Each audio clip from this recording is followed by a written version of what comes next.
করছেন, তাহলে তার যদি আপনি শুকরিয়া আদায় করেন, আপনি খারাপ আছেন তবু সে কতদিন আপনাকে অসুস্থ রাখবে? কথা বুঝতে পারছেন বাবজি? হ্যাঁ হো দিবেন কথাই, কথা বুঝতে পারছেন তো? দেখেন, হ্যাঁ আপনারা যদি উত্তর না দেন, আমি যদি না বলি, তাহলে কিছু বোঝা যাবে না। এই জায়গাটা হলো শিক্ষার মাহফিল। নবী পাক বলেছেন, যেখানে কোরআন এবং হাদিসের আলোচনা হয়, এটা হলো শিক্ষার মাহফিল, তোমরা শিখে নাও। তো যাই হোক, কেউ যখন জিজ্ঞাসা করবে, অবশ্যই সবাই বলবেন আলহামদুলিল্লাহ। আমি আরেকবার জিজ্ঞাসা করব, আপনারা কেমন আছেন? আপনারা কেমন আছেন? এবারে বোঝা গেল সবাইকে আল্লাহ ভালো রেখেছে। কিন্তু যদি কেউ মনের দিক থেকে খারাপ থাকে, আল্লাহ রব্বুল ইজ্জাতের অশেষ রহমত, সে রহমত থেকে কাউকে বঞ্চিত করে না। আল্লাহ অবশ্যই আপনাকে শেফা দান করবে।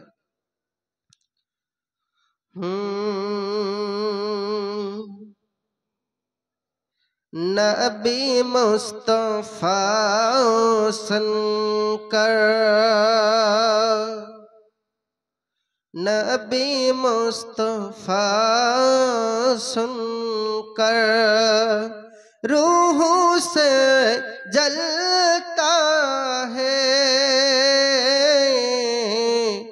नबी मुस्तफा सुनकर।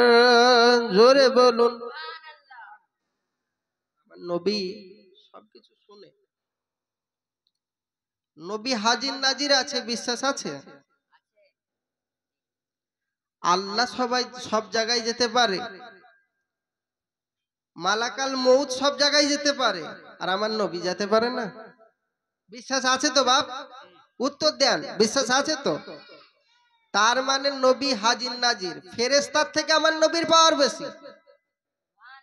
তাহলে নবী হাজির নাজির আহলুস সুন্নাতুল ওয়াল জামাতের আকীদা, যারা হোসাইনি মুসলমান, তাদের আকীদা হলো নবী হাজির ও নাজির আছেন এই শান্তিপুরের কারিগর পাড়ার মেহফিল। আপনারা একমত? সবাই বলেন আলহামদুলিল্লাহ। যে নবীর মায়াতে আপনি দুনিয়া পেলেন, যে নবীর মায়াতে আপনি জীবন পেলেন, যে নবীর মায়াতে মা পেলেন, বাপ পেলেন, বিবি পেলেন, বাচ্চা পেলেন, টাকা পেলেন, ধন পেলেন, সম্পদ পেলেন, সমস্ত কিছু পেলেন, ওই নবীকে যদি আপনি ভুলে যান, কোনো কাজ হবে? ওই নবীকে ভোলা যাবে না। যে নবীর সাদকাতে আপনি জীবন পেয়েছেন, ওই নবীর ইত্তেবা করুন। আল্লাহ পাক বলছেন কোরআন মাজিদের ভিতরে ইত্তেবা করার কথা। আল্লাহ তো অশেষ রহমতের মালিক, কিন্তু আমার নবীরাও রহমতের ভান্ডার করে পাঠিয়েছেন আমার নবী পাককে। দেখুন, আমি কোরআন মাজিদ থেকে একটা আয়াত পেশ করেছিলাম। সে আয়াতটি কি? ওয়ামিনান নাসি মাইয়াকুলু আমান্না বিল্লাহি ওয়া বিল ইয়াউমিল আখির ওয়া মা হুম বিমুমিনিন। আয়াতটা মনে আছে?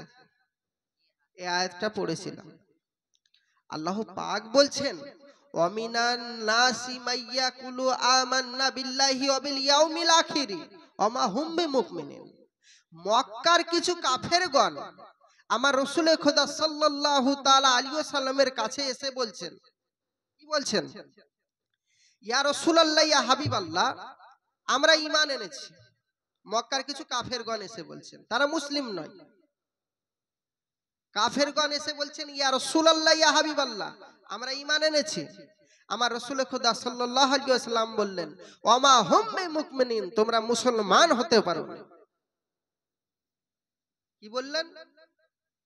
তোমরা মুসলমান হতে পারোনি। সঙ্গে সঙ্গে বলছেন, তাহলে হয়তো এক আল্লাহকে বিশ্বাস করিনি।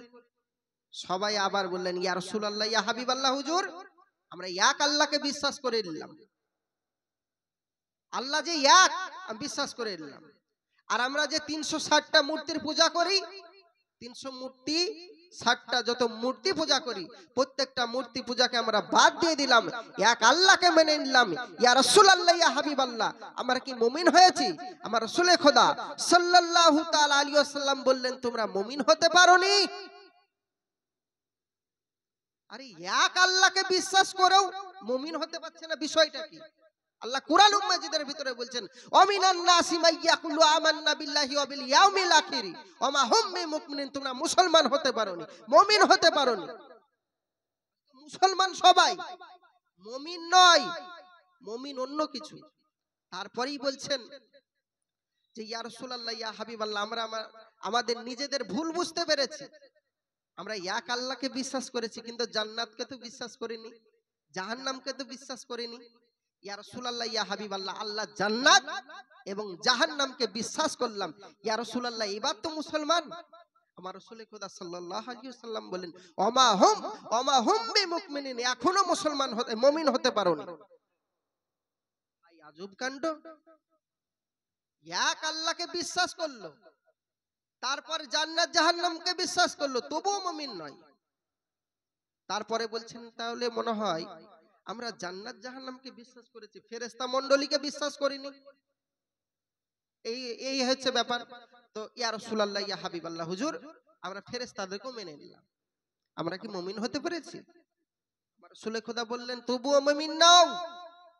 তারপরে বলছে, বুঝতে পেরেছি। এবার লাস্ট বলছে, বুঝতে পেরেছি কি, যে সব বিশ্বাস করলাম, কিন্তু কোরআনের উপর তো বিশ্বাস আনিনি। কোরআনকে মেনে নিলাম ইয়া রাসূলুল্লাহ, ইয়া হাবিবাল্লাহ, আমাদের যত কিতাব আছে সব বাদ দিয়ে দিলাম, কোরআনকে মেনে নিলাম। ইয়া রাসূলুল্লাহ, ইয়া হাবিবাল্লাহ, হুজুর, আমরা কি ঈমানদার? আমার রাসূল খোদা সাল্লাল্লাহু আলাইহি ওয়াসাল্লাম বলছেন, না, এখনো মুমিন নয়, ঈমানদার নয়। খেয়াল করে দেখুন বাপজি আমার, কথা বুঝতে পারছেন? কথা বুঝতে পারছেন তো? দেখেন, এত কিছু করার পরে ঈমানদার নয়। আজ নামাজ পড়ছি, রোজা করছি, হজ করছি, যাকাত করছি, তারাও করেছে, তারপরে ঈমানদার নয়। রাসূল খোদা সাল্লাল্লাহু আলাইহি ওয়াসাল্লাম হাদিস পাকের ভিতরে বলছেন, বুখারী শরীফ, কি বলছেন? লা ইউমিনু আহাদিকুম হাত্তা আকুনা ইহাব্বা ইলাইহি মিন ওয়ালিদিহি ওয়ালাদিহি ওয়ান নাসি আজমাইন। জোরে বলুন। রাসূল খোদা সাল্লাল্লাহু আলাইহি ওয়াসাল্লাম বলছেন, লা ইউমিনু আহাদিকুম হাত্তা আকুনা ইহাব্বা ইলাইহি মিন ওয়ালিদিহি ওয়ালাদিহি ওয়ান নাসি আজমাইন। তোমরা ততক্ষণ পর্যন্ত মুসলমান হতে পারবে না, ততক্ষণ পর্যন্ত। দেখুন, হযরতে আবু বকর সিদ্দিক নবী পাকের খাস সাহাবী, হযরতে ওমর ফারুক নবী পাকের খাস সাহাবী, নবী পাককে এসে বলছেন, নবী পাক জিজ্ঞাসা করলেন, হে ওমর, হে আবু বকর, তোমরা আমাকে কেমন ভালোবাসো, কতটা ভালোবাসো?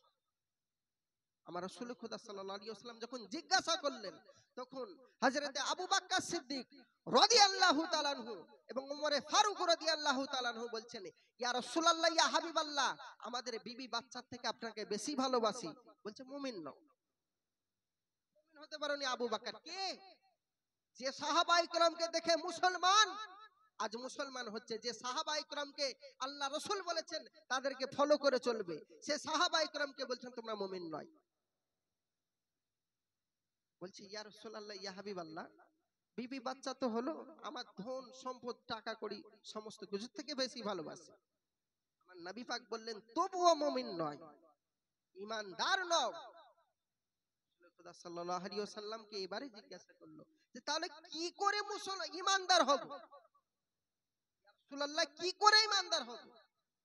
তখন আমার রাসূল খোদা সাল্লাল্লাহু তাআলা আলাইহি ওয়াসাল্লাম বলছেন, যতক্ষণ পর্যন্ত আমি নবীকে জানো প্রাণ থেকে ভালো না বাসবে, মুমিন হতে পারবে না। জোরে বলুন।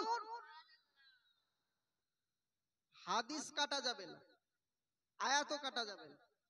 খুলে দেখুন আজ বুখারী শরীফ এবং কোরআন মাজিদের ভিতরে যে দুটো আমি পয়েন্ট বললাম, খেয়াল করে দেখুন। তাদেরকে বললো তোমরা মুমিন হতে পারোনি, কেন? হাদিস শরীফে প্রমাণ দিচ্ছে যে লা ইউমিনু আহাদুকুম হাত্তা কুনা ইহাব্বা ইলাইহি বি ওয়ালিদিহি ওয়ালাদিহি ওয়ান নাসি আজমাইন। ততক্ষণ পর্যন্ত মুসলমান হতে পারবে না আমি নবীকে যতক্ষণ পর্যন্ত জানের থেকে বেশি ভালো না বাসবে। যাহা কিছু আছে পৃথিবীর জমিনে সমস্ত কিছুর থেকে বেশি ভালোবাসতে হবে আমার নবী পাককে। জোরে বলুন। তবে ঈমানদার, তার আগে ঈমানদার নয়। আজ খেয়াল করে দেখুন বাপজি আমার, সেই কারবালার সরজমিন। নামাজও পড়েছে, আশহাদু আন্না মুহাম্মাদুর রাসূলুল্লাহ বলে আজান দিয়েছে ওই নবীর নামে, আর নবীর নাওয়াসাকে কুরবান করছে। করেনি? নবীর নাওয়াসাকে কুরবান করেছে। তারা কোন হিন্দু ছিল, বৌদ্ধ ছিল, খ্রিস্টান ছিল? কোন ধর্মের মানুষ নয়, এই মুসলমান জাতি করেছে। আপনি কি কি কি বলছেন? আপনি মুসলমান করেছে। তারা নামাজ পড়ে, রোজা করে, তারপরও পাগড়ি পরে, রোজা রেখে, হজ করে, যাকাত করে, বড় বড় তাদের পাগড়ি, বড় বড় তাদের দাড়ি, নামাজে এক ওয়াক্ত কামাই ছিল না।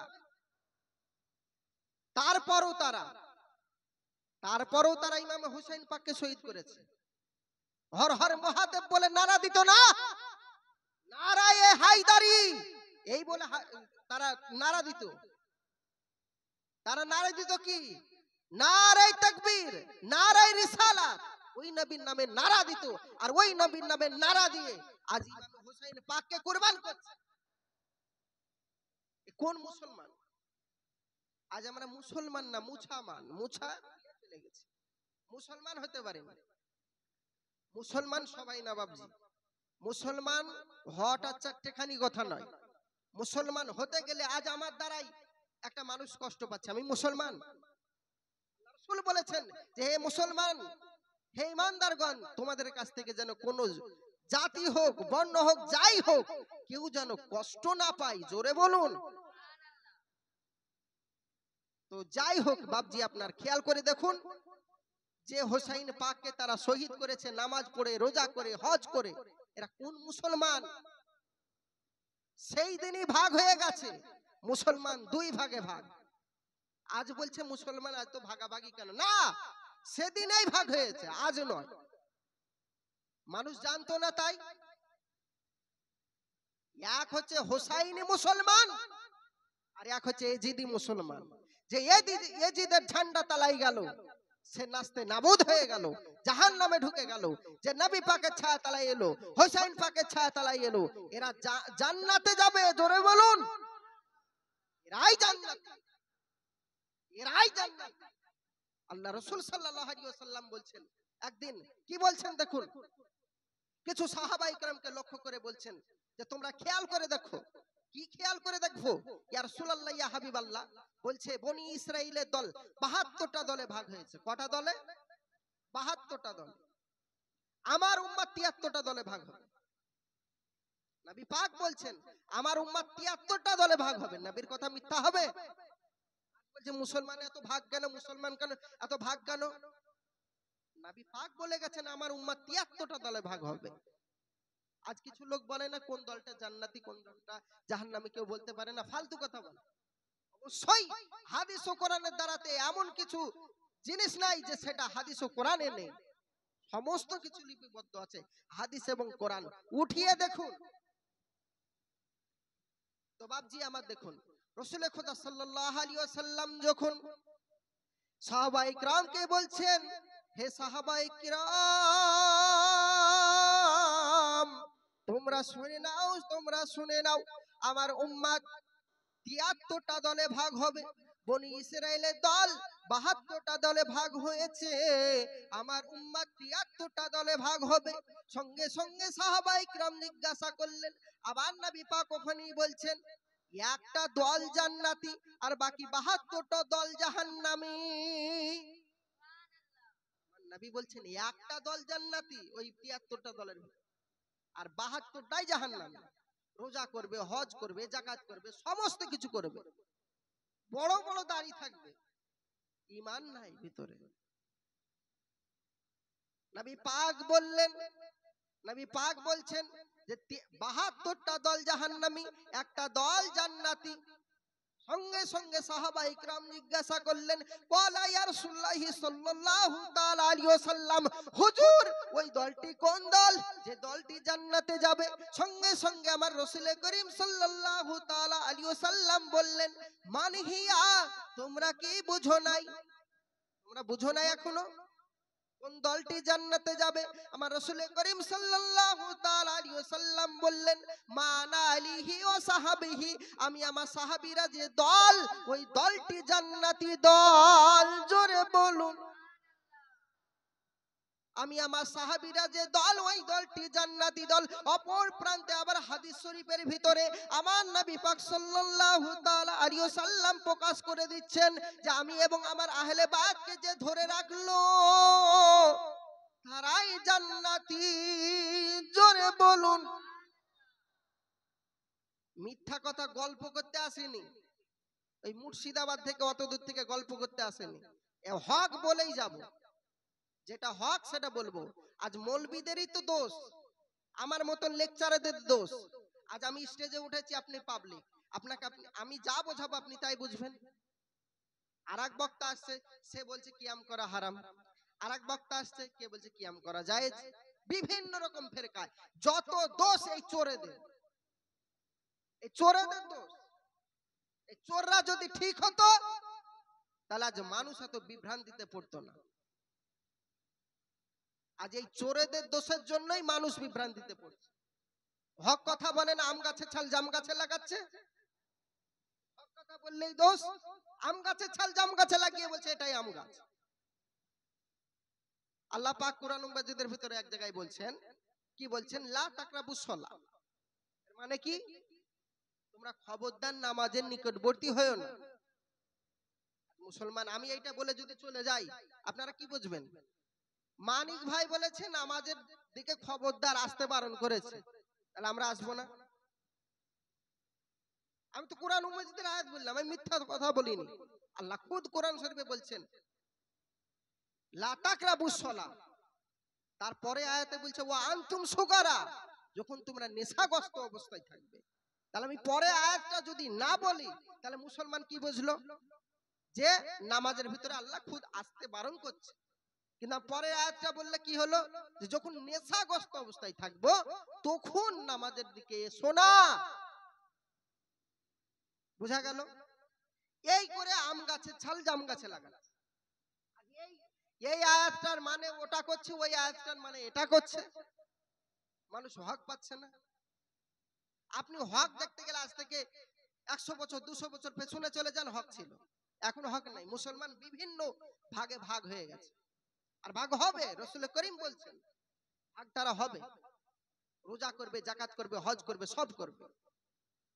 তো যাই হোক বাপজি আমার, দেখুন আমার নবী পাক সাল্লাল্লাহু তাআলা আলাইহি ওয়াসাল্লামকে কতটাও ভালোবাসতে হবে, কতটাও মহব্বত করতে হবে। দেখুন মহব্বত করা দেখে যদি বলে কেউ বেদাত, কেউ যদি বলে শিরিক, আহলে সুন্নাতুল ওয়াল জামাত বলে বেদাত আর শিরিক তখনই হয়। বেদাত আর শিরিকের সংজ্ঞা জানে না।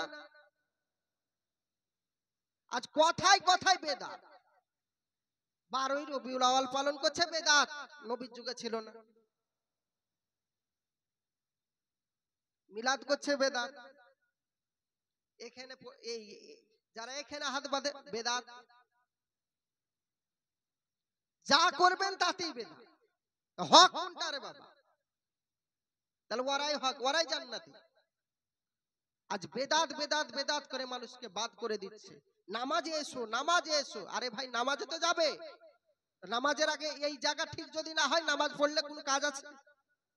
আমি নামাজও পড়ছি, আল ঠেলে চাষও করছি, কাজ হবে? কাজ হবে? নামাজও পড়ছি, চুরিও করছি, কাজ হবে? নামাজও পড়ছি, পরের মেয়ের পেটের দিকে তাকাচ্ছি, কাজ হবে? যা কথা বলবো লগ্না কথা। নামাজও পড়ছি, পরের মেয়ের দিকে তাকাচ্ছি, কাজ হবে? নামাজও পড়ছি, মোবাইলে খারাপ জিনিসও দেখছি, কাজ হবে? আজ যুবক এইরকম সব নামাজ পড়ে, যাই করে নামাজ পড়ে। নামাজ তো পড়বে, তুমি নিজেকে আগে পাক করে নাও, তারপরে নামাজে যাও, ওই নামাজ তোমার কাজে দিবে। জোরে বলুন। এক ওয়াক্ত নামাজ যদি কেউ ছেড়ে দেয় 80 হুব্বা দোজখ। রাসূল সাল্লাল্লাহু আলাইহি ওয়াসাল্লাম বললেন এক ওয়াক্ত যদি কেউ নামাজ ছেড়ে দেয় 80 হুব্বা দোজখ। তাহলে নামাজকে কতটা গুরুত্বপূর্ণ করেছে। আজ বলছে যারা সুন্নি, যারা আহলে বায়াতকে মানে, যারা পীর ও মুর্শিদকে মানে, এরা বলে নামাজ পড়ে না। বলে না? বলে না? উত্তর দেন। বলে তো, যারা বলে নামাজ পড়েন, নামাজ কি দেখিয়ে দেখে পড়া জিনিস? এই আমি নামাজ পড়তে যাচ্ছি, আয় বলতে হবে। এই আমি রোজা করছি, আয় বলতে হবে। আমি রোজা করব, হজ করব, তোকে কেন বলবো? তুই আমার আখলাক চরিত্রে বুঝতে পারবি। মসজিদে যেতে হবে, এটা অবশ্যই আল্লাহ বলেছেন মসজিদে যাওয়া ওয়াজিব। মসজিদে যাওয়া ওয়াজিব, কিন্তু আহলে সুন্নাতুল ওয়াল জামাত বলে যে মসজিদে নবীর গুস্তাকে রাসূল আছে, ওই মসজিদে যাওয়া আমার প্রেমিকদের জন্য হারাম, আমার প্রেমিকদের জন্য, অন্য কারণ নয়। কেন? খেয়াল করে দেখুন, কারবালার ময়দানে নামাজ পড়েছে, নবী পাকের আলাউলাদের গলায় ছুরি চালিয়েছে। আরে 3 বছরের ছোট্ট মাসুম বাচ্চাদেরকে কুরবান করেছে, উলঙ্গ করে তাদেরকে ঘুরিয়েছে। যে নবীর বাড়ির যত আহলে পর্গ আছে তাদের দিকে কেউ চোখ তুলে তাকাতে পারে না। যে ফাতেমা তু জোহরা সালামুল্লাহ আলাই, এখনো জানেন সারা পৃথিবীর মানুষ যে এরা পর্দাশীল তো মহিলা। আবার নবী পাকের ঘরানা যারা আছে সবাই পর্দাশীল ব্যক্তি, তাদেরকে উলঙ্গ করিয়েছে। খেয়াল রাখেন, তাদেরকে উলঙ্গ করিয়েছে কে? এই মুসলমান, এই নামাজি পড়া, এই হাফেজ ছিল, কারি ছিল, মৌলভী ছিল, মুফতি ছিল, এরাই করেছে। তাহলে কি ভাবছেন আপনি? আলেম চিনতে হবে, আলেম না চিনে কাজ করলে হবে না। নামাজ মসজিদে যে পড়া ওয়াজিব। যে মসজিদে নবীর প্রেমিক আছে ওই মসজিদে যান, আপনার দিল ঠান্ডা হয়ে যাবে নামাজ পড়ে। আল্লাহ পাক বলছে নামাজ পড়তে হবে। নামাজ এক ওয়াক্ত কামাই করলে 80 হব্বা দোজখ। আর মসজিদে যাও, কিন্তু যে মসজিদে নবী আলে মুহাম্মদ সাল্লাল্লাহু আলাইহি ওয়াসাল্লামের প্রতি যার গুস্তাখ আছে সেখানে যেও না। প্রেমিকদেরকে বলছে, অন্য কারণ না। তারপরে আবার আপনি খেয়াল করে দেখুন, আজ মুসলমান জাতি কোথায়? আপনি খেয়াল করে দেখুন, কারবালার ময়দানে ছোট্ট বাচ্চা শিশুকে তারা জবাই করছে। এই জন্য বাপজি আমার, সমস্ত কিছু বেদাত শিরিক বলে কাটিয়ে দিলে হবে না। আজ কিছু লোক বলছে পীরের দরবারে যাওয়া শিরিক। বেদাত নয়, আর শিরিক। শিরিকের বাংলা মানে কি হলো? সেরেক। এর বাংলা মানে কি? সেরেক মানে আল্লাহর সাথে কারো সামঞ্জস্য করা, নাকি ভাবছি না অন্য কিছু? আল্লাহর মতন ভাবা, এইটা আমার আল্লাহ, এইটা ভাবা, আল্লাহর মতন ভাবা সেরেক। এটা সমস্ত মুসলমান মানে না মানে না? আমরা আল্লাহর ওলির দরবারে যে বলি, হুজুর আপনি আমার পীর মুর্শিদ, আপনার কাছে আমি বায়াত গ্রহণ করেছি, ইলমে তাসাহুফ শিক্ষা দিন, আমি কি আল্লাহ বললাম? সেরেক কোথা থেকে হলো? সেরেক কোথা থেকে হলো? বলছে যাওয়া সেরেক। তাহলে পা দিয়ে হাঁটিয়ে যাওয়া সেরেক? তাহলে রাস্তা আর কোন জায়গায় গেলে সেরেক নয়? খেয়াল করে দেখুন বাপজি আমার, সমস্ত কিছু আপনাকে বুঝতে হবে, জানতে হবে, হকটাকে আপনাকে আগে যাচাই বাছাই করতে হবে, তারপর আপনি কাজ করুন, কাজ হবে। দেখুন, খেয়াল করে দেখুন বাপজি আমার, যে নবীর মহাব্বতে আপনি জীবন পেলেন বাপজি, ওই নবীর মহাব্বতে আপনি কাজ করুন, সমস্ত কাজ আপনার কাজ দাখিল হবে। দেখুন আমার নবী পাক সাল্লাল্লাহু তাআলা আলাইহি ওয়াসাল্লাম এই 12ই রবিউল আউয়ালের 12 তারিখে দুনিয়ায় আগমন করেছেন, শুবে সাদিকের সময় দুনিয়ায় আগমন করেছেন। আজ আমরা আহলুস সুন্নাতুল ওয়াল জামাত, যারা আমরা আহলুস সুন্নাতুল ওয়াল জামাত নবীকে প্রেম করি, নবীকে ভালোবাসি, তারা নবীর প্রতি দুরূদ ও সালাম পেশ করি এবং আজকের দিনে খুশি মানাই। জোরে বলুন, খুশি মানাই আমরা নবী পাকের মহব্বতে। কে খুশি মানালো দেখে লাভ নেই, যারা মহব্বতকারী তারাই খুশি মানাবে। আমরা খুশি মানাচ্ছি, এই খুশি সারা জীবন মানাবো, কিয়ামত পর্যন্ত জারি থাকবে। আজ সারা পৃথিবীতে তামাম জায়গায় নবী পাকের মহব্বতে খুশি মানাচ্ছে। খেয়াল করে দেখুন বাপজি আমার, তো যেই নবী পাক সাল্লাল্লাহু তাআলা আলাইহি সাল্লাম যখন আসমান জমিন সৃষ্টি যখন কিছুই ছিল না, রাত ছিল না, দিন ছিল না, কিছুই ছিল না, তখন আল্লাহ পাক রব্বুল ইজ্জত যখন একা, আল্লাহ যখন একা ছিলেন, তখন আমার নবী পাক সাল্লাল্লাহু তাআলা আলাইহি সাল্লাম কিভাবে দুনিয়ায় আসছে দেখুন। আল্লাহ পাক রব্বুল ইজ্জত সঙ্গে সঙ্গে একটা জাতি নূর হতে একটা নূর সৃষ্টি করলেন। জোরে বলুন, নিজের নূর হতে একটা নূর সৃষ্টি করার পর ওই নূরকে আর সে আজিমে রেখে দেয়। ওই নূরকে সামনে রেখে দেবার পরে ওই নূরকে বলছে, ওই নূরের ভিতরে আল্লাহ রুবারু তার নিজের ছবি দেখতে পাচ্ছে। জোরে বলুন, আল্লাহ পাক যখন নিজের ছবি দেখতে পাচ্ছে, সঙ্গে সঙ্গে আল্লাহ পাক বলছেন তুমি কে? সঙ্গে সঙ্গে উত্তর দেয় আপনি তো আমার স্রষ্টা, আমি তো আপনার সৃষ্টি, আমি আবার কে? বলছে তোমার নাম কি? বলছে আমি আবার কে, আবার আমার কি নাম? সঙ্গে সঙ্গে আল্লাহ রব্বুল ইজ্জত বলছে আমি তোমাকে একটা নাম দিয়ে ডাকবো, তুমি কি নামটা রাখবে? সঙ্গে সঙ্গে বলছেন জি জি জি জি, আপনি আমাকে নাম দিন। ওই নূর তখন বলছে আমাকে নাম দিন। সঙ্গে সঙ্গে আল্লাহ রব্বুল ইজ্জত বলছেন তোমার নাম হলো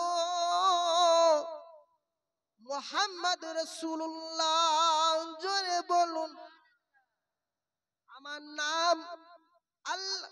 তখন আল্লাহ নাম প্রকাশ হয়নি, আমার নবী পাকের নাম ছিল মুহাম্মদ রাসূলুল্লাহ, আল্লাহ স্বয়ং দিয়েছেন। আর ওই নূর সঙ্গে সঙ্গে বলছেন আপনি আমার নাম যখন দিলেন আহমদ, মোহাম্মদ মানে আহমদ, আমার নাম যখন দিলেন আহমদ, ওই নূর সঙ্গে সঙ্গে খুশি হয়ে রাজি হয়ে সঙ্গে সঙ্গে বলছেন আপনার আবার কি নাম?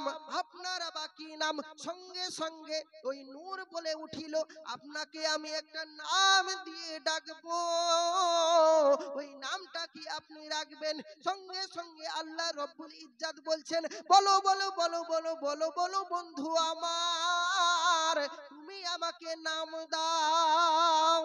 জোরে বলুন আল্লাহু আকবার, আল্লাহু আকবার, ইয়া রাসূলুল্লাহ, ইয়া রাসূলুল্লাহ। সঙ্গে সঙ্গে আমার নবী পাক সাল্লাল্লাহু তাআলা আলাইহি ওয়াসাল্লামের নূর মোবারক আল্লাহ রাব্বুল ইজ্জতকে নাম দিলেন। আমার নাম যেমন আহমদ, আপনার নাম দিলাম আহাদ। জোরে বলুন, আহাদ আর আহমদ এক হয়ে যায়, নাম হয়ে গেল, প্রকাশ পেয়ে গেল।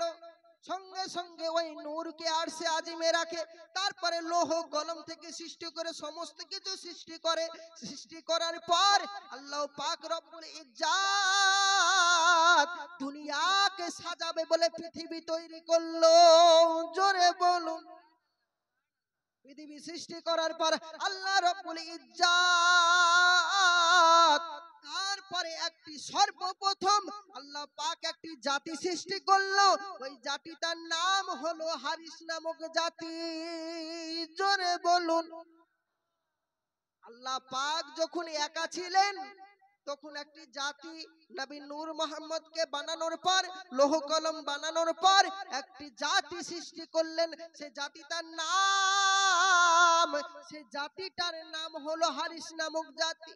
এই হারিস নামক জাতি আল্লাহ পাক রব্বুল ইজ্জতের সাথে এই হারিস নামক জাতি বেয়াদবি করলো, রোনাজারি করলো, আল্লাহ পাকের নাফরমানি কাজ করলো। সঙ্গে সঙ্গে আল্লাহ পাক রব্বুল ইজ্জত ওই হারিস নামক জাতিকে ধ্বংস করে দেয়। জোরে বলুন,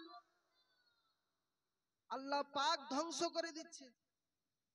আল্লাহ নিজের যখন বেয়াদবি করলো, আল্লাহ পাকের নাফরমানি করলো, সঙ্গে সঙ্গে আল্লাহ পাক ওই হারিস নামক জাতিকে ধ্বংস করে দিল। এই মনুষ্য জাতি প্রথম জাতি নয়, এর আগেও একটা জাতি ছিল, এর আগে 4টে জাতি ছিল। তো এই জাতিগুলো দেখুন, আল্লাহ সর্বপ্রথম জাতি একটা বানাইলেন, সে জাতিটা হলো কি কি বললাম? হারিস নামক জাতি।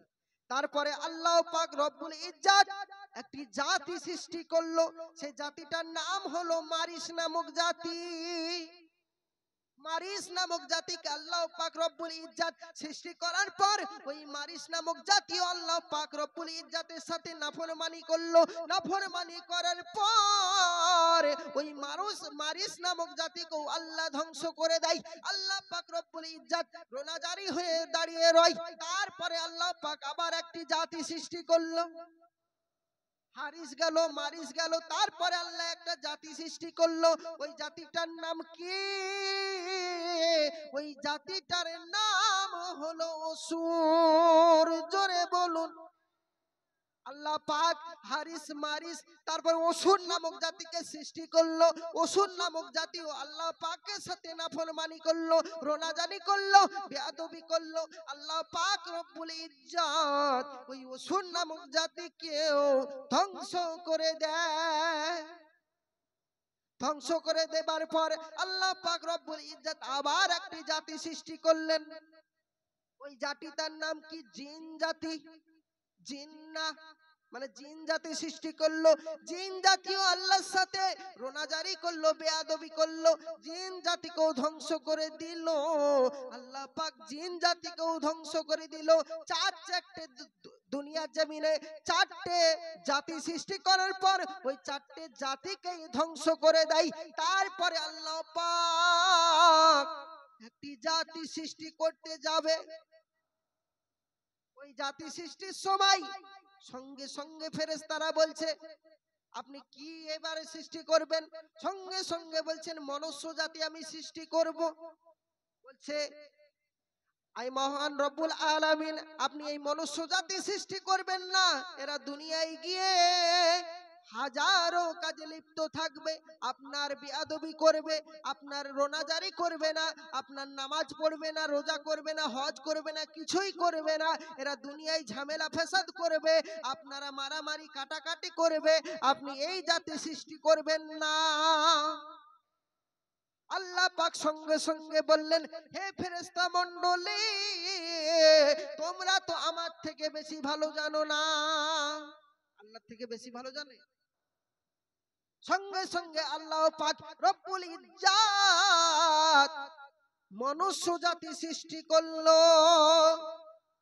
এই মনুষ্য জাতি 5 নম্বর জাতি। আজ বুঝতে পারলেন? কেউ কোনোদিন শুনেছিলেন?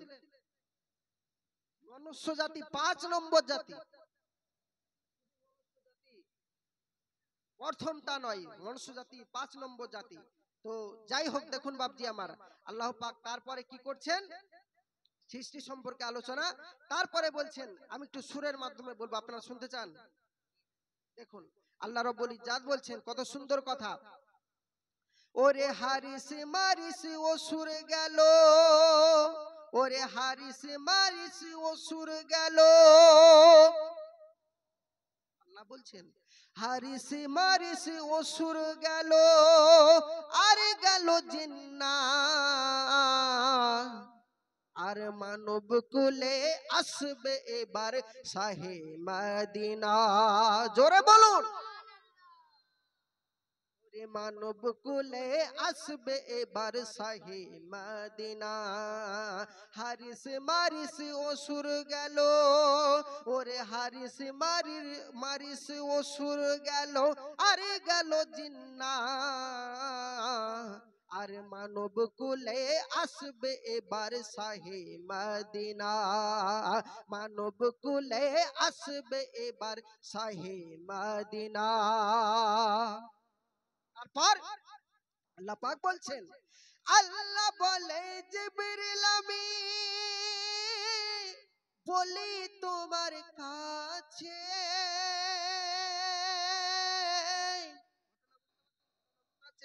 ওই যে ঘটনা চলে আসছে। আল্লাহ বলেন জিবরিল আমি বলি তোমার কাছে,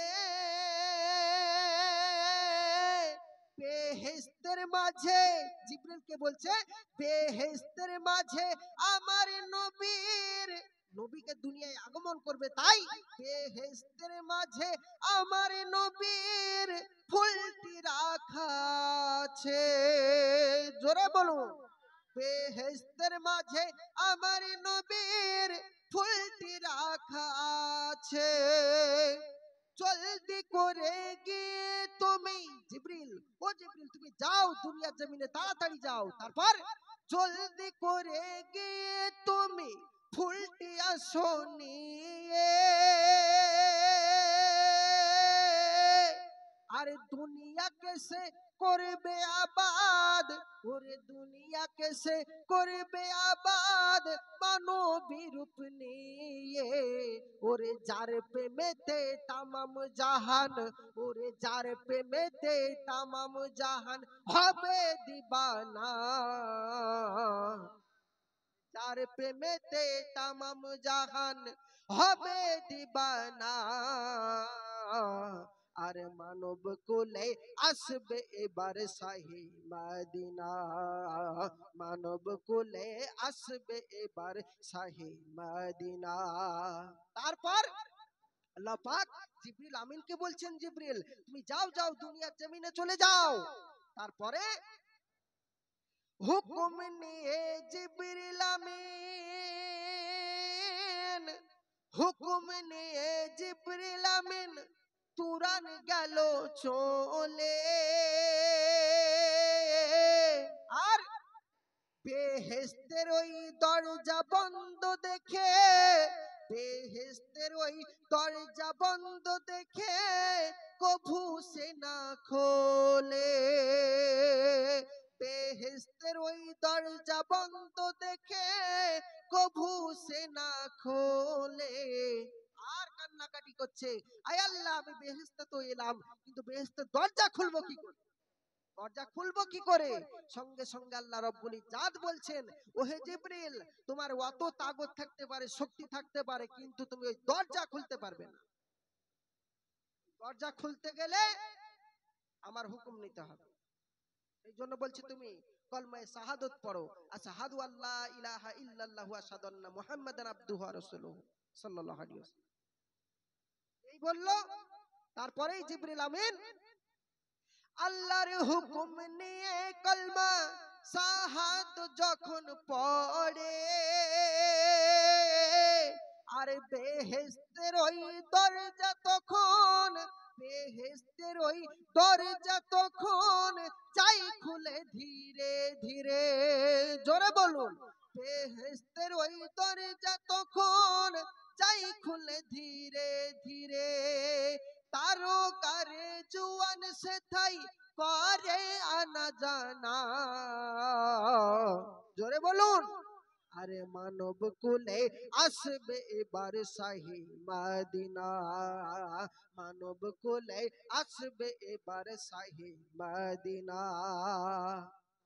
তারপর আল্লাহ পাক যখন রেজওয়ান ফেরেশতাকে দেখতে পেলেন, রেজওয়ান ফেরেশতাকে দেখার পর রেজওয়ান বলছে, রেজওয়ান কাই ওগো জিবরিল, রেজওয়ান কই ওগো জিবরিল কেন হেতাই এলে, রেজওয়ান যখন জিজ্ঞাসা করছে জিবরিল তুমি আমার এখানে কেন এলে, সঙ্গে সঙ্গে জিবরিল আমিন বলছে, রেজওয়ান তুমি কি জানো না আমি আল্লাহর বিনা হুকুমে আসি না কোথাও, এখানেও এসছি আল্লাহর হুকুমে এসছি, তাই বলছে রেজওয়ান কই ওগো জিবরিল কেন হেতাই এলে, আর জিবরিল বলে, আর জিবরিল বলে পাক নবীজির, জিবরিল বলে পাক নবীজির ফুলটি নেব বলে, জোরে বলুন, আর জিবরিল বলে পাক নবীজির ফুলটি নেব বলে।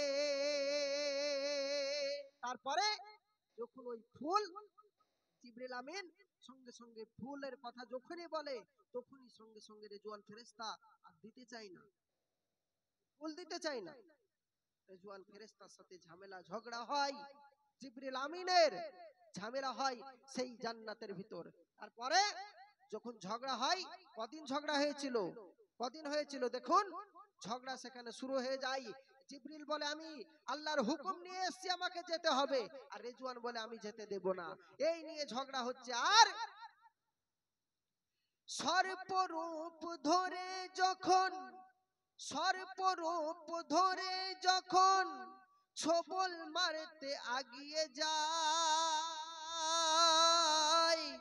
আর ময়ূর রূপ ধরে তখন, ময়ূর রূপ ধরে তখন ছোবল, ময়ূর রূপ ধরে তখন তার সাথে করে লড়াই, ময়ূর রূপ ধরে তখন তার সাথে করে লড়াই, দারোগারে তার সাথে করে লড়াই, ভয়ঙ্কর সে লড়াই রে ভাই, ওরে ভয়ঙ্কর সে লড়াই রে ভাই, থামতে যে চাই না।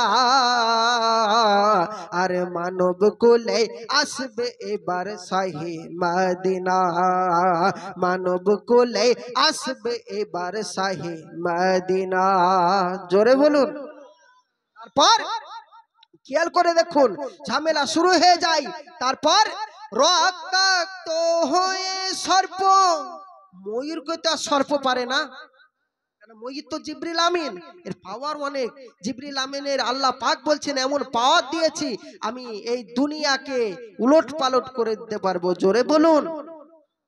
তো দেখুন, রক্তাক্ত হয়ে সর্প একদিকেতে কাতর,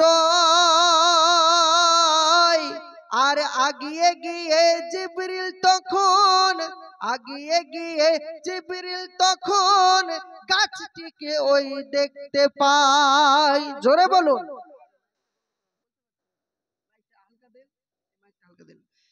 আগিয়ে গিয়ে দেখতে তখন গাছটিকে ওই দেখতে পায়, আর ওই গাছটি 30 পারা কোরআন দিয়ে, ওরে 30 পারা কোরআন দিয়ে সাজানো সেই গাছ, আর রং বেরঙের নূর চমকাই, ওরে রং বেরঙের নূর চমকাই ফুল হয়ে তার ফাঁকে।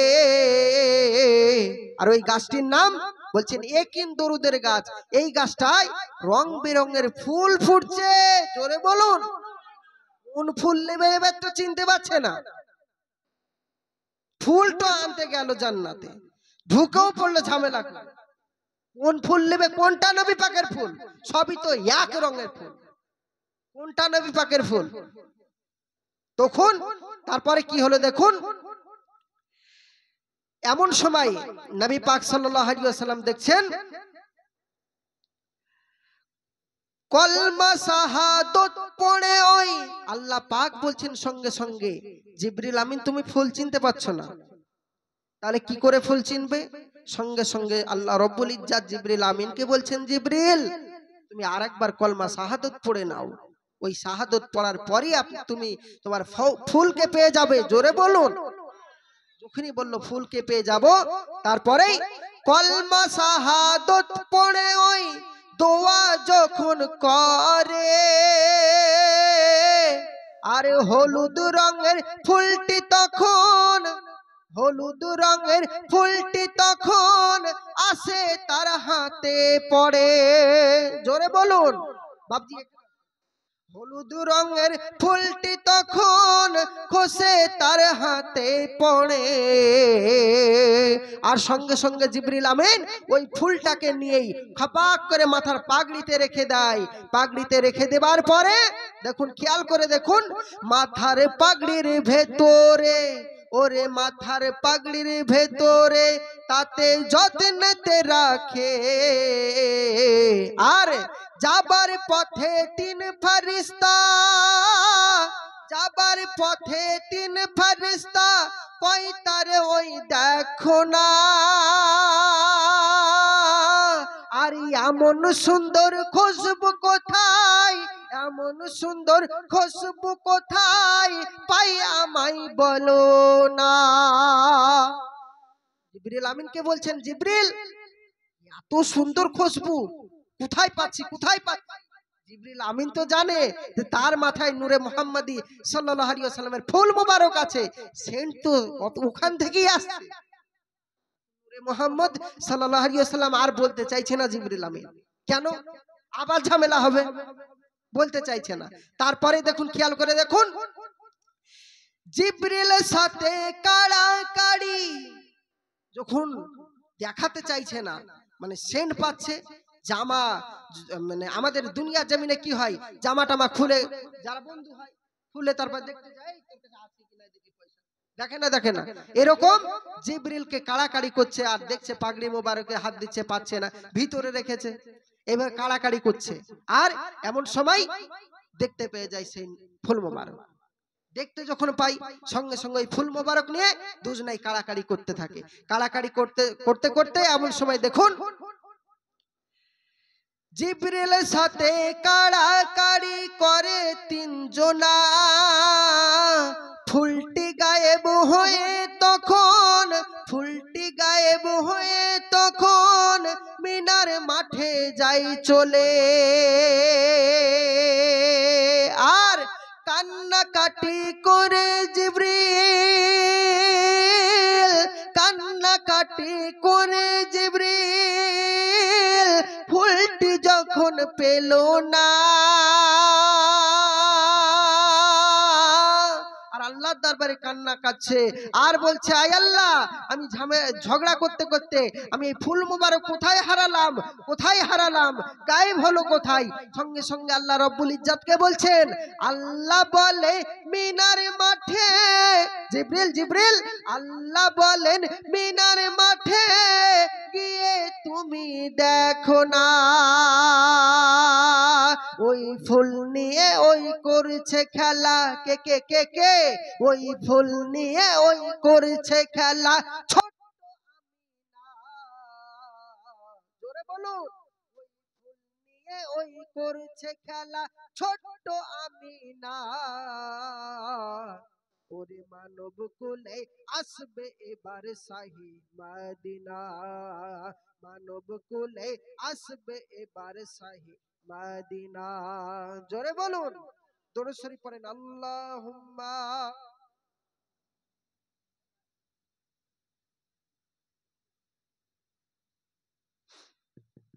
হ্যালো হ্যালো হ্যালো হ্যালো, মাওলানা মুহাম্মদ ওয়া আলা আলি সাইয়্যিদিনা মাওলানা মুহাম্মদ।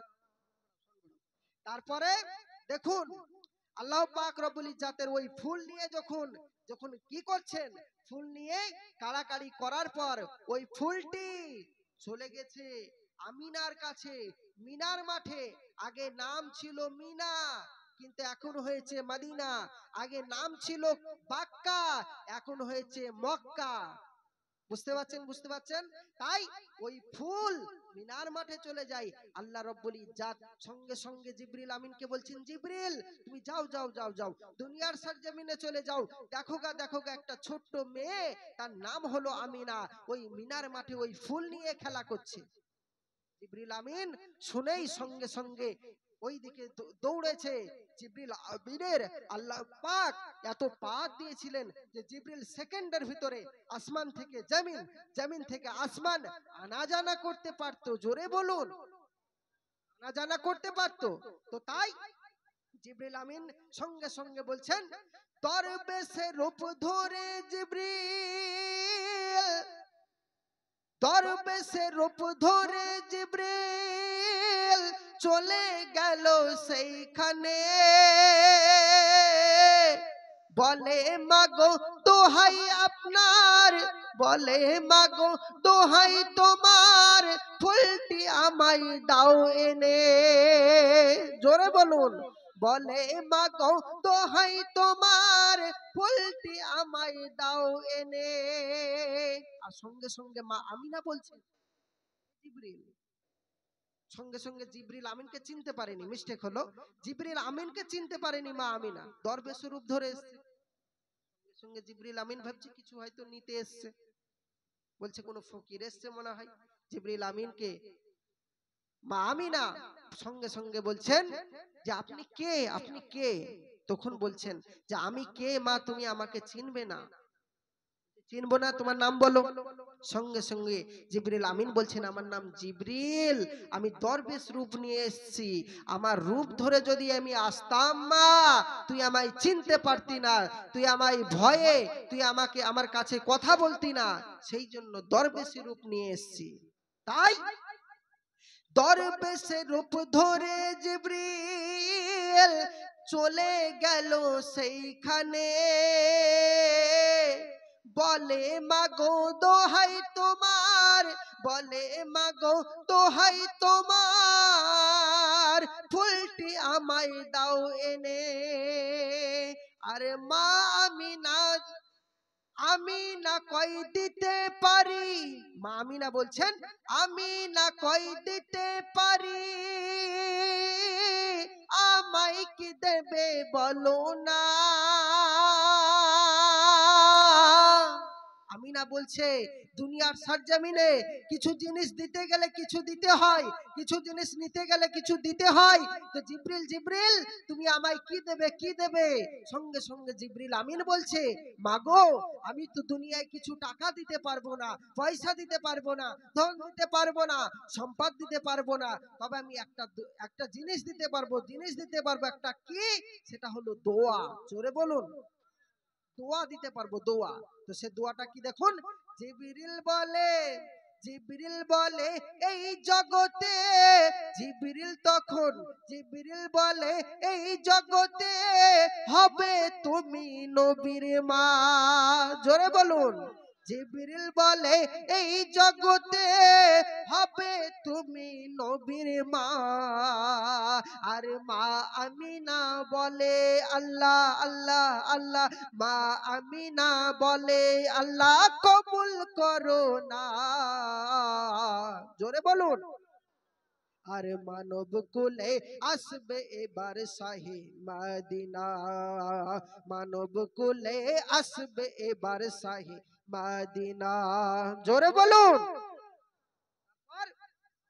দেখুন জিবরিল আমিন সঙ্গে সঙ্গে ওই ফুলটি নিয়ে যাওয়ার পরে আল্লাহ রব্বুল ইজ্জাতের দরবারে চলে যায়, যে মা আমি তো তোকে অন্য কিছু দিতে পারবো না, তবে একটা দোয়া দিলাম। এই দোয়াটা কি? এই দোয়াটা হলো তুই দুনিয়ার সরজমিনে নবীর মা হবি। জোরে বলুন। দোয়া দিয়ে ফুল নিয়ে চলে যায়। সেই ফুল নিয়ে যাবার পরে খেয়াল করে দেখুন, সে নদীর পাড়ে ওই ফুল নিয়ে যেতে যেতে এমন সময় দেখতে পাচ্ছে, কি দেখতে পাচ্ছে? ওই ফুল নিয়ে যাবার পরে আল্লাহ রব্বুল ইজ্জাতের দরবারে যাওয়ার আগেই ওই ফুল আবার গায়েব হয়ে যায়। ফুলের কত লীলা, কত খেলা দেখুন। ওই নবীকে তুমি চিনতে পারো না, জিবরিল আমিন খোদ চিনতে পারেনি, তুমি তো কি? জিবরিল আমিন চিনতে পারেনি ওই নবীকে। একবার জিবরিল আমিন বলেছিল আমার নবী পাককে, ইয়া রাসূলুল্লাহ ইয়া হাবিবাল্লাহ, আপনি কে, আপনি কে? জিবরিল আমিন যখন বললেন আপনি কে, আমার নবী পাক তখন বসে ওযু করছিলেন। বললেন নবী পাক পাগড়ি ধরে বসে আছে। এমন সময় নবী পাক বললেন যে তুমি আসমানে যেতে পারবে? বলল হ্যাঁ যেতে পারবো। বলছে তুমি ওই চাঁদে কবার গিয়েছো? বলছে অনেকবার গিয়েছি, কিন্তু সেম আপনার মতোই একটা মানুষ সেখানেও আপনার মতন একটা মানুষ। আপনি কে? এই জন্য বলেছিল, জিবরিল বলতে বাধ্য হয়েছিল আপনি কে, আপনি কে? এই নবী পাকের হকিকত বলা সহজ নাই, জানাও সহজ নাই। যারা মুরিদ হয়ে আছেন তারা আপন মুর্শিদের কাছে নবীর হকিকত জেনে নেবেন। জোরে বলুন। তারপরে নদীর পারে আল্লাহর কাছে কান্না করে আর বলে, আল্লাহ আমি তো আর ফুল নিয়ে আসতে পারলাম না, কোথায় গেল ওই ফুল, কোথায় গেল? সঙ্গে সঙ্গে বলছেন দেখুন, নদীর পারে খেজুর গাছে, নদীর পাড়ে খেজুর গাছের নিচে আব্দুল্লাহ বসে রয়। আর ছুটে তখন দৌড়ে গিয়ে, ওই ছুটে তখন দৌড়ে গিয়ে আব্দুল্লাহ দেখছে, কি দেখছে, কি দেখছে? নদী দিয়ে ভেসে যাচ্ছে একটি ফুল হলুদ রঙের। ওই ফুলটি যখন ভেসে যায় দেখতে পায়, আর এমন সময় দেখতে পাই নদীর পারে খেজুর গাছের নিচে আব্দুল্লাহ বসে রয়। আর ছুটে তখন দৌড়ে গিয়ে, ছুটে তখন দৌড়ে গিয়ে ফুলটিকে ওই দেখতে পাই। ফুলের ওই ঘ্রাণ নেবার সাথে সাথে, আমরা প্রত্যেকটাই ঘ্রাণটা নিই না নিই না, নেই তো। তাই এই ফুলের ঘ্রাণ কেমন, কি ফুল এটা আমরা তো চিনবো জানবো, এই জন্য ঘ্রাণ নিই। ওই রকম আব্দুল্লাহ ঘ্রাণ নিতে গেছে, আর কি দেখছেন, ফুলের ওই ঘ্রাণ নেবার সাথে সাথে কপালে নূর চমকায়। আর খবর পেয়ে, নূর চমকানো খবর পেয়ে, খবর পেয়ে, খবর পেয়ে হাজার হাজার, খবর পেয়ে হাজার হাজার মেয়েরা লাইন লাগায়। খবর পেয়ে হাজার হাজার মেয়েরা লাইন লাগায়। আব্দুল্লাহকে বিয়ে করে, ওরে আব্দুল্লাহকে বিয়ে করে হতে চাই নবীর মা। জোরে বলুন। আর মানব কুলে আসবে এবার শাহী মদিনা, মানব কুলে আসবে এবার শাহী মদিনা। কি করছেন দেখুন, ওই ফুলটি যখন এইবারে দেখতে পাই, তারপরে ফুল নেবার পরে আব্দুল্লাহ ঘ্রাণ নেবার পরে নূর, নূরি মোহাম্মদ কপালে পেশানিতে চমকায়। এমন সময় প্রত্যেকটা মেয়েরা এই খবর জানতে পায়। প্রত্যেকটা মেয়েরা খবর জানতে পেয়ে কি করে, কি করে সঙ্গে সঙ্গে আব্দুল্লাহর পেছনে লাইন লাগায় আব্দুল্লাহকে বিয়ে করবে বলে। কেন, কেন নবীর মা হবে, শুধু জাস্ট নবীর মা। এই জন্য সবাই পেছনে ছুট লাগায়, আর আব্দুল্লাহ দৌড়ে দৌড়ে যায়, আব্দুল্লাহ দৌড়ে দৌড়ে যায়। আর সিরিয়া হতে মদিনাতে, আব্দুল্লাহ সিরিয়া হতে মদিনাতে আব্দুল্লাহ পাড়ি দেয়। আর শত শত সুন্দরীরা, শত শত সুন্দরীরা দেখতে তারে ছুটে যায়। কেন, কেন নবীর নূর চমকাচ্ছে। শত শত সুন্দরীরা দেখতে তারে ছুটে যায়।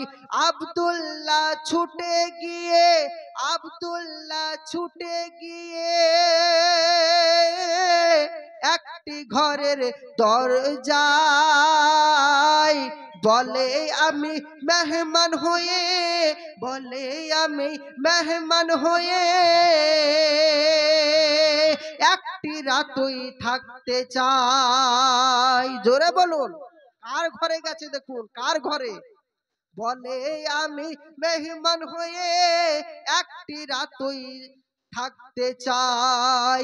আর দরজা খুলে চমকে উঠে, চমকে উঠে দরজা খুলে চমকে ওঠে যুবতী আমিনা। আর মানব কুলে আসবে এবার শাহী মদিনা, মানব কুলে আসবে এবার শাহী মদিনা। জোরে বলুন। দেখুন বাবজি, আব্দুল্লাহ দৌড়ে দৌড়ে আসে, এদিকে জিবরিল আমিন মা আমিনাকে দোয়া দেয় যে তুমি নবীর মা হবে। তার মানে অন্য কেউ হতে পারবে, কেউ হতে পারবে না। জিবরিল আমিন দোয়া দিয়ে দিয়েছে, সেই জন্য ঠিক ছকে ছক মিলে যায়। নবী পাকের নূর নেবার জন্য মা আমিনা বাড়িতেই থাকে, আমিনাকে ছুটতে হয়নি, বরং আব্দুল্লাহকে নূর দেবার জন্য ছুটতে হয়েছে। জোরে বলুন। তাই আব্দুল্লাহ ওই দরজায় যায় নিজেকে আশ্রয় নেবার জন্য। এত মেয়েরা পাগল নিজেকে আশ্রয় নেবার জন্য। সঙ্গে সঙ্গে আমিনা, আমার নবী পাক আব্দুল্লাহকে দেখে আমিনা সঙ্গে সঙ্গে অবাক হয়ে যায়, আর বলতে থাকে, কি বলতে থাকে, কি বলতে থাকে, আর বলতে থাকে আপনি এখানে কি করে এলেন, আপনি এখানে কি করে এলেন, আপনাকে আমি অনেক দিন হয়ে চিনি, অনেক দিন থেকে আপনাকে আমি চিনি। তো এরকম যখন বলছে অনেক দিন থেকে আপনাকে চিনি, অনেক দিন থেকে চিনি, আর আব্দুল্লাহ বলছে সোনা আমিও তোমাকে অনেক দিন থেকে চিনি। জোরে বলুন। তাই কি বলছেন দেখুন, আমিনা মা আমিনা বলে শোনা, মা আমিনা বলে শোনা, চেনো কি তুমি আমাকে? আরে আল্লাহর হুকুম আছে জানি, আল্লাহর হুকুম আছে জানি, তাই পাঠালো তোমাকে। আল্লাহর হুকুম আছে জানি, তাই পাঠালো তোমাকে। মা আমিনার কথা শুনে, কথা শুনে, মা আমিনার কথা শুনে, ওরে মা আমিনার কথা শুনে আব্দুল্লাহ বুঝে নেয়। আর তোমার আমার বাঁধন খোদা স্বয়ং নিজেই করে দেয়, তোমার আমার বাঁধন খোদা স্বয়ং নিজেই করে দেয়। জোরে বলুন। বলছে তোমার আমার মনে হয় বাঁধন খোদা স্বয়ং করে দিয়েছে, দুজন দুজনাকে চিনে নিল। এইবারে লাস্ট ছন্দে দেখুন, যখন আব্দুল্লাহর সাথে মা আমিনার বিয়ে শাদী হয়ে গেল, বিয়ে শাদী মিটে যাবার পর মা আমিনা পেটে নূরে মোহাম্মদী সাল্লাল্লাহু আলাইহি ওয়াসাল্লাম চলে গেলেন। চলে যাবার পরে মা আমিনা বলতে থাকে একটাই কথা, যে আমার পেটে যেন কি যেন একটা আলোর মতন এলো, আলোর মতন এলো, ওটা আলো নয় বলকার নূর এসেছে। জোরে বলুন। তারপর ওই নূর মোবারক আসার পর তারপর দেখুন 6 মাসের গর্ভেতে যখন আব্দুল্লাহ মারা যায়, 6 মাসের গর্ভেতে যখন আব্দুল্লাহ মারা যায়, মা আমিনা কান্না করে, মা আমিনা কান্না করে, এই ছিল তাকদীরে তাই। মা আমিনা কান্না করে, আল্লাহ এই ছিল তাকদীরে তাই। আর মা আমিনার ঘরে সদাই, ওরে মা আমিনার ঘরে সদাই আলোই আলোকিত। জোরে বলুন। আর গর্ভ কেমন মা আমিনার বোঝা যেত না, গর্ভ কেমন মা আমিনার বোঝা যেত না। মা আমিনার গর্ভ বুঝতে পারেনি কেউ। তাই আমার প্রিয় কবি বলেন, নজরুল বলে সবার মতো, নজরুল বলে সবার মতো নবী আসে দুনিয়ায়, নজরুল বলে সবার মতো নবী আসে নাই। আর তার আশাটা, তার আশাটা অন্য রকম নূরের নিশানায়, তার আশাটা অন্য রকম নূরের নিশানায়। বাপজি কি বুঝলেন? নূর মোহাম্মদ সাল্লাল্লাহু আলাইহি ওয়াসাল্লাম কত কষ্ট করে দুনিয়া এসেছে দেখুন। ওই নবী দুনিয়ায় আসছে, ওই নবীকে না বানাইলে আল্লাহ কোনো মানব জাতিকে বানাইতো না। ওই নবীকে না বানাইলে আল্লাহ কোনো কুল কায়নাত ফেরেশতা মণ্ডলী থেকে শুরু করে কিছুই আল্লাহ সৃষ্টি করতো না, বানাইতো না। ওই নবীর মহাব্বতে আমাদেরকে বানিয়েছে। আজ আমরা ওই নবীকে ভুলে যাই, আজ আমরা নবীকে ভুলে যাই। মনে রাখবেন, নবী বাদে আপনি যাই করুন না কেন কোনো কাজ আসবে না। নবী বাদে আপনি যাই করুন কোনো কাজে আসবে না। আপনি খেয়াল করে দেখুন, যে নবীকে ভুলে গেছে সে দুনিয়ায় বরবাদ হয়ে গেছে। যত বড় বড় বক্তা থেকে শুরু করে যাহা কিছু আছে, যে নবীকে ভুলে গেছে সে সমস্ত কিছু বরবাদ হয়ে গেছে তার। তাই আমি বলতে চাইবো যে নবীকে মানা আহলে সুন্নাতুল ওয়াল জামাত মনে করে ফরজ। জোরে বলুন। কেন না দেখুন, মাইয়াতি রাসূলুল্লাহ ফাকাদ আল্লাহ, নবী না হলে আল্লাহকে বানাই না হতো না। দেখুন খেয়াল করে দেখুন, যে নবীর মহব্বতে আল্লাহ পাক রব্বুল ইজ্জাত বলছেন, কি বলছেন? কুল ইন তুম তুহিব্বুন আল্লাহ ফাত্তাবিউনি ইউহিব্বুকুম আল্লাহ। বলছেন তোমরা নবীর মহাব্বত ছাড়া আমাকে পাবে না, নবীর ভালোবাসা ছাড়া আমাকে পাবে না। আমার ভালোবাসা তখনই পাবে যখন আমার হাবিবকে ভালোবাসবে। জোরে বলুন। হাবিবকে ভালোবাসা হলো সুন্নাতুল ওয়াল জামাতের কাজ। হাবিবকে ভালোবাসা নবী প্রেমিকদের কাজ। যারা নবীর ঝান্ডা তলায় গেল তারা জান্নাতি, যারা নবীর ঝান্ডা তলায় থাকলো না তারা জাহান্নামী। আজ সমস্ত কিছু বেদাত বেদাত বলে কাটাবেন না। আজ কিয়াম করাকে কিছু লোক আজ বলে, কিয়াম করাকে বলে দাঁড়িয়ে দাঁড়িয়ে ভণ্ড করে, বলে না বলে না? আছে কিছু লোক, সারা পৃথিবীতে আছে, আমাদের ওদিকেও আছে। আমাকে একজনা বলছে যে তোমরা যে কিয়াম করো এসব পুরো ভণ্ডামো, আমাকে বলছিল।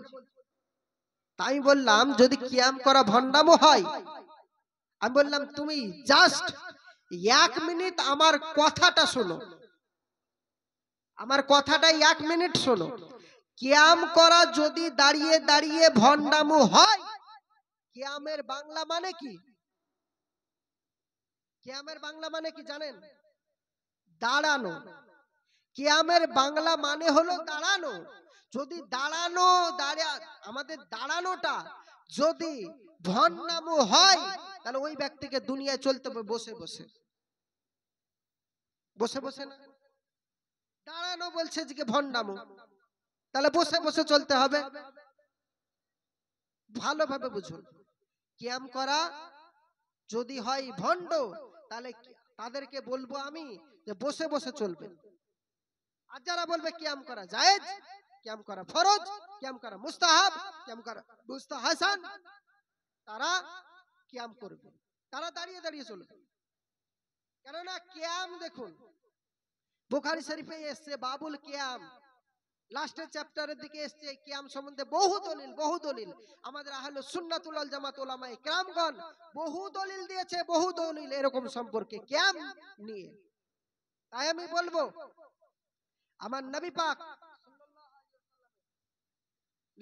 সাল্লাল্লাহু আলাইহি ওয়াসাল্লামের মহব্বত নিয়ে দুনিয়ায় থাকুন, দুনিয়ায় বাঁচুন, আর যতদিন বাঁচবেন এই নবীর খাতিরে মহব্বতে